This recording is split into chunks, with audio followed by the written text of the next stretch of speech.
একজন ওল্ড প্লেয়ারের মুখ থেকে এই কথাটা তখনই বেরোয় যখন সে তার স্কিলকে হারিয়ে ফেলে। যেই পুরানো প্লেয়ারের গেম প্লেটা দেখে আজ তোমরা হাসছো, এমন একটা সময় ছিল যাকে কাস্টম খেলার জন্য সর্বপ্রথম হায়ার করে নিয়ে যাওয়া হতো।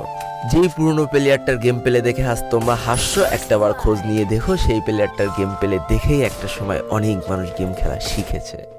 যেই ওল্ড প্লেয়ারটার খেলা দেখে আজ তোমরা তোমাদের গ্রুপে নিতেও লজ্জা পাচ্ছ, খোঁজ নিয়ে দেখো সেই ওল্ড প্লেয়ারটা কোনো একটা সময় কোনো একটা গিল্ডের লিডার বা অফিসার ছিল।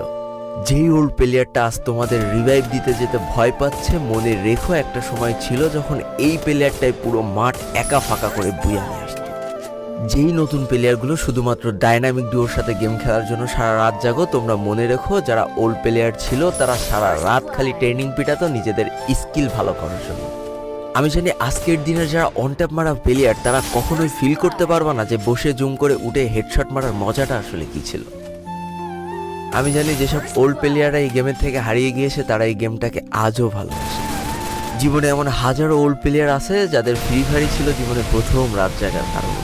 আমি জানি এমন হাজারো ওল্ড প্লেয়ার আছে যাদের রেজাল্ট খারাপ করারও প্রথম কারণ ছিল এই ফ্রি ফায়ার।